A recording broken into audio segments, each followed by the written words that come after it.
Kabanata 10. Matapos manggaling sa bahay ni Congressman Sarviejo si Amador, ay hindi na ito dumiretso sa sariling bahay.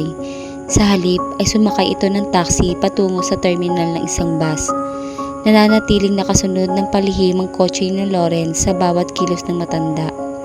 Sumunod din siya sa bus na kinaluluhanan nito habang mailap ang mga mata sa pagmamasid sa paligid.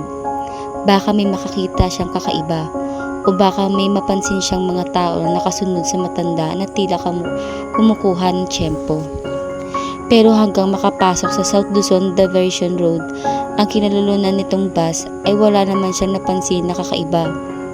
Nananatili na lang siyang nakabuntot sa bus, samantalang tahimik lang na nakaupo sa isang sulok ng bahay na iyon si Celine.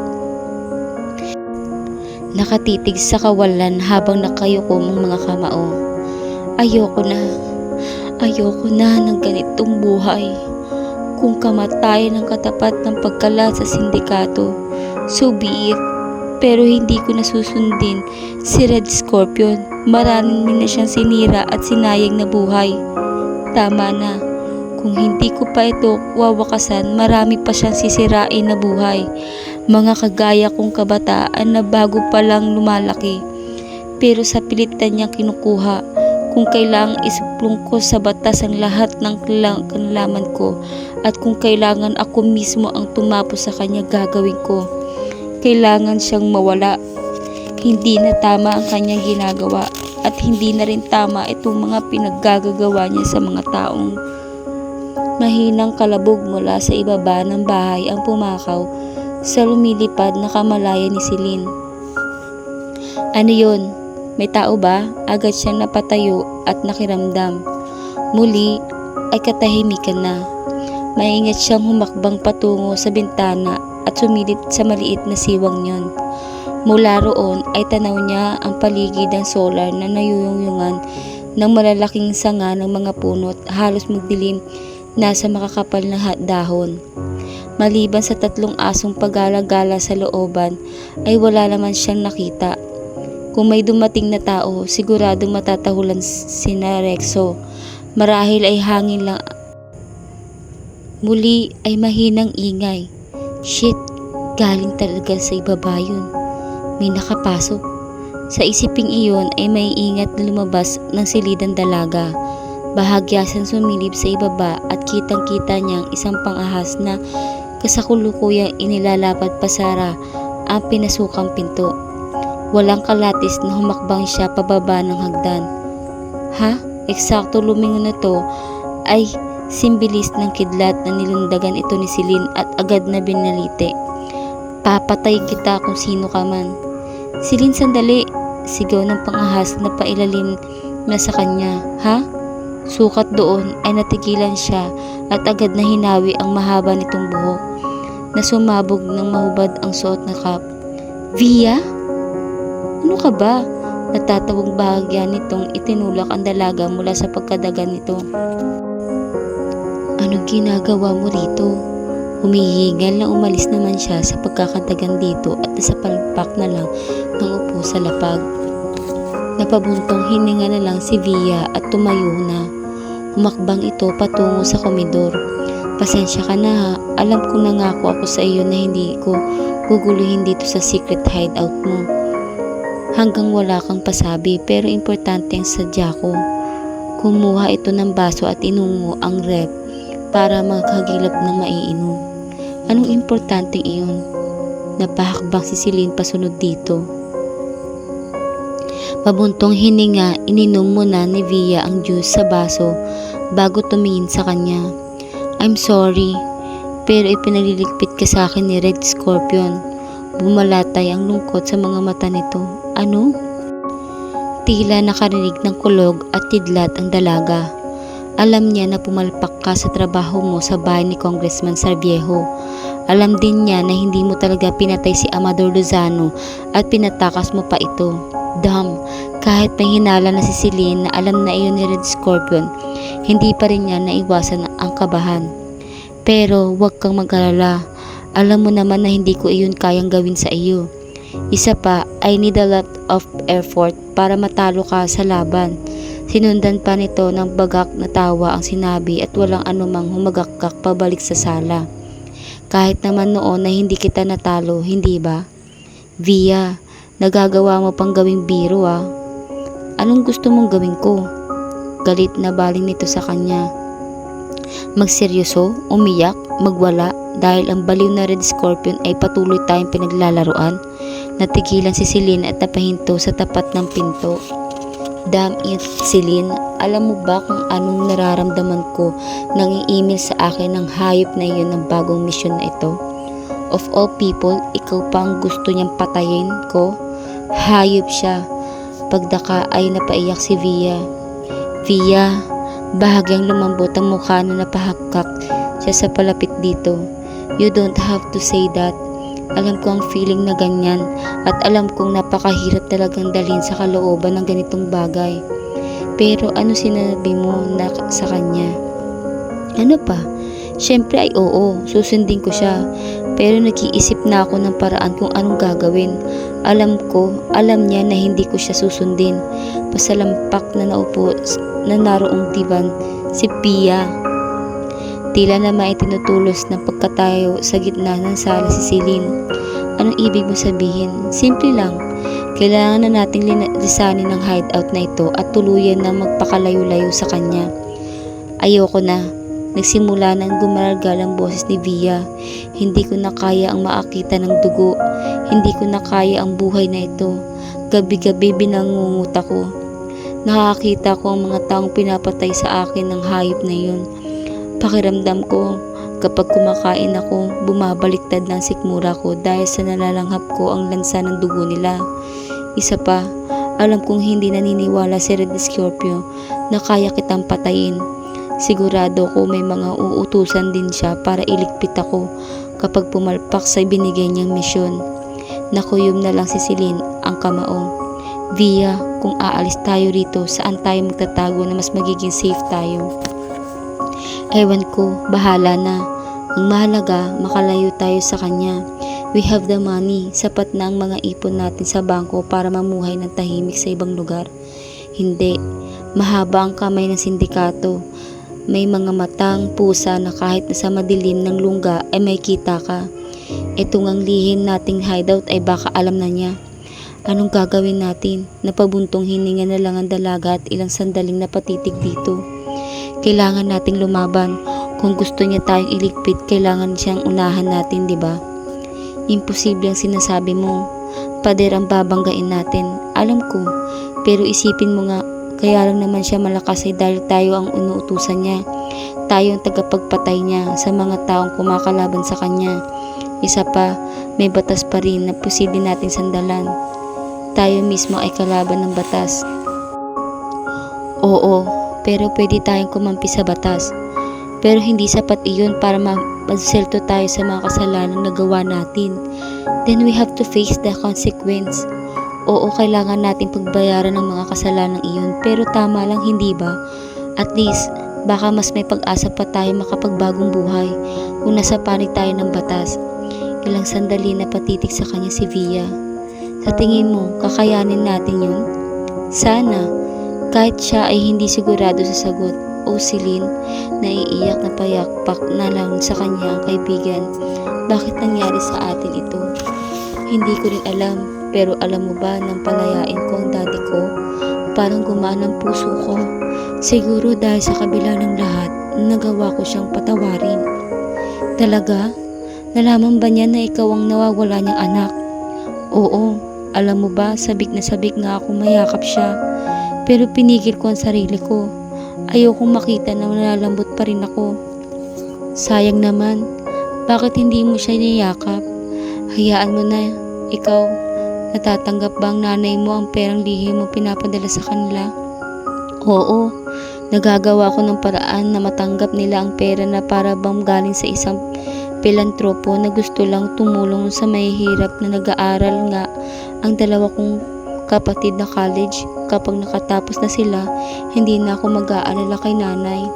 Mabuti naman, kahit paano ay gusto manghili ni Celine sa kaibigan. Mabuti pa ito, nagagawang makatulong sa pamilya. Ang nanay ko kaya, kumusta na? Bakit kasi hindi mo itinanong ang daddy mo para mahinang katok mula sa pinto ang pumuka sa pag-uusap nila? Via, may nakasunod ba sa'yo? Nanlaki ang mata ni Celine at tila gustong magalit sa kaibigan. Wala, I swear. Sigurado ko na walang kasunod sa akin. Pero sino iyon? Ewan ko. Ilang sandali pa nilang pinakiramdaman kung sino ang kumakatok. Celine, ako to, si daddy mo. Damn! Napamura na lang ang dalaga nang maulilan ang tinig ng ama. Anong gagawin mo? Hindi na siya dapat bumalik dito. Celine, anak, mag-usap tayo. Ano? Kausapin mo na siya. Para ano pa? Just once and for all makapagpaalam ka ng maayos sa kanya. Para bago tayo lumayo, nagawa mo siyang yakapin. Ilang sandaling hindi nakakibo si Celine. Maya-maya ay humakbang siya patungo sa pinto at bahagyang sumilip sa pasadyang butas na hindi kita ang nasa loob. Hapis ang mukha ni Amador. Bahaglan nang naging maayos ang itsura kaysa noong pakawalan niya rito. Bakit ka bumalik? Matigas ang mukha mo at pagalit niyang tanong nang buksan ang pinto. Anak, hindi kasi ako matahimik. Hindi ko nagawa ang bagay na dapat na ginagawa ko. Una kong malaman na ikaw ang nawawala kong anak. Ano yun? Walang babalang niyakap ni Amador ang dalaga. Sandali, litong bahagyang naitulak ng sili ng ama. Pero dahil sa higpit ng yakap nito ay hindi naman siya makawala. Hanggang maramdaman ng dalaga na sumasahol ng pananabik at pangungulila sa isang magulang ay hindi na niya kayang pigilan. Tinugon niya ang pagyakap ng ama. Anong ibig sabihin nito? Bakit binalikan ni Mang Amador si Celine? Bakit magkayakap sila ngayon? Takang-taka si Lawrence na nasasaksihan. Mula sa hawak na binocular ay kitang-kita ng binata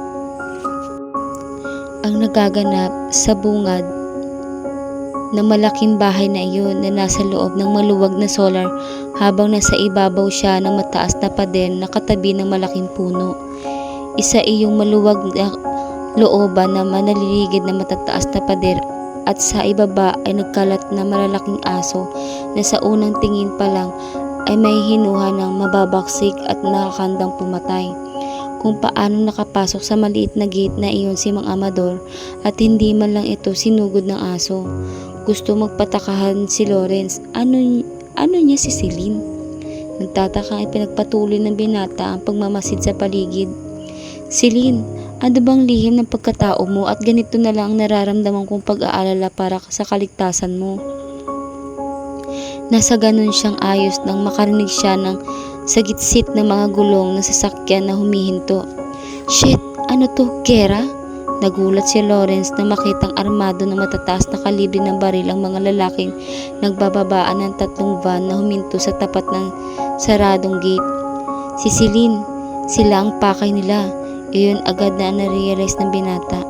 Sukat doon ay pikit matang lumandag pababa ng pader si Lawrence. Celine! Celine! Pikit matang tinakbo niya ang maikling distansya patungo sa harapang pinto habang habol siya ng 3 asong nakalabas ang mga pangil at handang manili sa sandaling abutan siya. Lawrence! Gulat na gulat si Celine nang makitang pasugod sa bahay nila ang binata. Anong ginagawa mo rito? Iho, anong ginagawa mo rito? Sinundan mo ba ako? Pagalit na tanong ni Mang Amador. Saka na ho ang paliwanag. Tarantang isinara ni Lawrence ang pinto para hindi makapasok ang mga aso. Kailangan niyo makaalis dito. Anong? Sunod-sunod na putok ang baril sa labas ng gate ang narinig nila. Ano yun? Napalapit sa kanila si Via. 3 van na puno ng lalaki ang dumating ng armado. Sila na matataas na kalibre ng baril. Celine, kailangan niyo nang umalis dito. Mukhang papatay talaga sila. Natigilan ng dalaga at ilang sandali na patitig sa mukha nito. At bakit ako maniniwala sa iyo? Paggalit niyang tanong. Celine, kasama ka nila, hindi ba? Iglap lang ay naitutok na niya ang sa mukha nitong baril na hinugot sa kanyang baywang. Celine, nanlaki ang mga mata ni Lawrence. Iha, tauhan siya ni Congressman Sarviejo at alam ko, kayong dalawa ang magkasunod na dumating dito. Magkasama kayo, hindi ba? Balak niyo akong itimbog para bumango ang mga pangalan niyo kay Sarviejo, pati ang sariling ama at tinutukan niya ang ng baril. Anak, Celine, binabaril nila ang gate. Makakapasok na sila. Pati si Via ay natataranta. Celine, barilin mo ko kung gusto mo. But please, tumakas na kayo pagkatapos papatayin ka nila. Hindi nasiraan ng loob ng wika ni Lawrence. Talaga ha, bigyan mo nga ako ng isang dahilan para maniwala ako sa'yo. Mahal kita. I love you. Alam mo yan. At kung hindi pareho ang damdamin natin sa isa't isa, then do it. Kill me. Natigilan si Celine. Celine, mahal na mahal kita. Manhid ka ba? Hindi mo ba nararamdaman iyon nung makakasama tayo? Hinahanap kita. Nakahanda akong panagutan ng lahat pero para kang bulang naglaho. Ngayon nakita kita, hindi ako papayag na hindi mo yung paniwalaan. Napalunok ang dalaga sa kabila ng galit ng kanyang dibdib. Ang puso niya ang unang naniwala sa pinagsasabi nito kasi ay alam niyang kanyang puso na mahal din niya ang lalaki ito. Celine, halika na, binaril na nilang mga aso. Untag ni Via sa pagkatigalgal niya habang pasilip-silip ito sa bintana. Napakurap ang dalaga sa kalang na-realize na pangarib na talagang nakakaamba sa buhay nila. Dali, ilak mong pinto. Kayo dito, tayo mabilis na naiangat ni Celine ang pinto sa sahig na patungo sa basement. Celine, naniniwala ka na ba? Just shut up, Lawrence. Ikaw mauna kang bumaba, utos niya kay Amador. Oo anak, oo. Sumunod ka na, utos naman niya kay Lawrence. No, mauna ka. Shit, Via. Ikaw na ang mauna, buksan mo ang lagusan. Oo, gahul na sumunod ito kay Mang Amador. Isang tila buton na gawa ng bato ang pinisil nito at bumukas ang isang bahagi ng dingding na gawa na sa bato. Isang makipot na lagusan ang tumambad. Ano, ikaw naman, asik niya sa binata na sila na lang ang naroon. Mauna ka na, leche, naiinis man ay napilitan na rin siyang sumunod sa pagbaba ng kaibigan. Nang makababa na siya ay saka lang bumaba ng hagdan si Lawrence. Bilisan mo, hilain mo, pasara ang pinto, oo. Matapos hilain ang pinto ay mahigpit na itinali ng binata ang hilanlan yun at tuluyan ng bumaba. Celine, halika na, tawag ni Via sa kanya. Sige na, mauna na kayo ni Amador. Ikaw sumama ka na sa kanila. Baling niya sa binata. No, sabay tayong aalis dito. Kung magpapaiwan ka, may iwan din ako. Sabay bunot sa Magnum 357 na nasa bulsa ng jacket nito. Natigilan si Celine.